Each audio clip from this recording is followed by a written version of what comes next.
यस ऐतिहासिक राष्ट्रिय स्वतन्त्र पार्टीको पहिलो महाधिवेशनमा उपस्थित पार्टीका सभापति रवि लामिछानेज्यू, विशेष अतिथिका रूपमा आउनुभएका पूर्व प्रधानमन्त्रीज्यू, प्रमुख प्रतिपक्षीय दलका सभापतिज्यू तथा सम्पूर्ण विशिष्ट अतिथिहरू, पार्टीका पदाधिकारीहरू, मन्त्रीगणहरू, सांसदज्यूहरू तथा उपस्थित सम्पूर्ण देशप्रेमी राष्ट्रिय स्वतन्त्र पार्टी प्रेमी सबैलाई हार्दिक शुभकामना दिन चाहन्छु।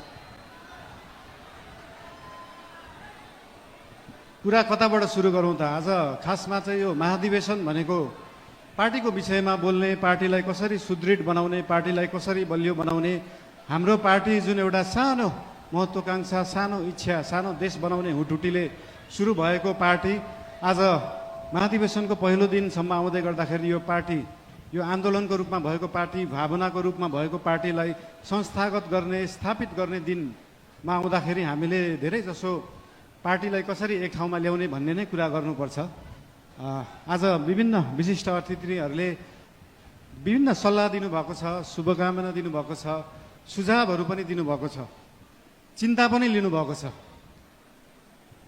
सरकार भनेको त गाडी जस्तो हो, गाडीमा एक्सिलेटर मात्र होइन, ब्रेक हुन्छ, ब्रेक पनि लाउनुपर्छ भनेर चिन्ता पनि मान्नुभएको छ।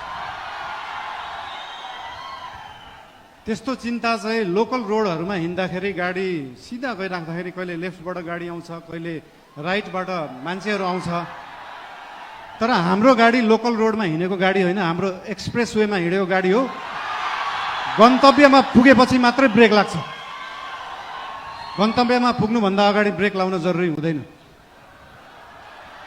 र हाम्रो गाडी अनियन्त्रित पनि छैन, वातावरण पनि मिलेर गएको छ। त्यही भएर हाम्रो पार्टीप्रति, हाम्रो सरकारप्रति जुन चिन्ता लिनुभएको छ त्यसको लागि धेरै धेरै धन्यवाद पनि दिन चाहन्छु। चिन्ता लिनु राम्रो कुरा हो। जनता र जनताको भोट भनेको हावा जस्तो हुन्छ, कहिले हावा यताबाट चल्छ, कहिले उताबाट चल्छ भनेर चिन्ता लिनुभएको छ। हामीले कुनै हावा चलाएका छैनौँ, हामीले बाढी ल्याएर खोला फर्काएको र खोला एकचोटि सिधा बाटो, आफ्नो सही बाटोमा फर्किएपछि निरन्तर त्यही बाटो बगिरहन्छ। यो हावा जस्तो कहिले लेफ्ट राइट, उत्तर दक्षिण, पूर्व पश्चिम बग्दैन।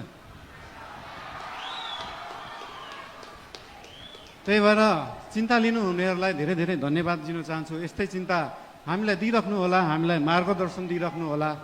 मेरो एकजना अनन्य मित्र, उहाँ अहिले हुनुहुन्न, उहाँले सधैँ भन्नुहुन्थ्यो मलाई, मैले म्युजिक गर्दाखेरि,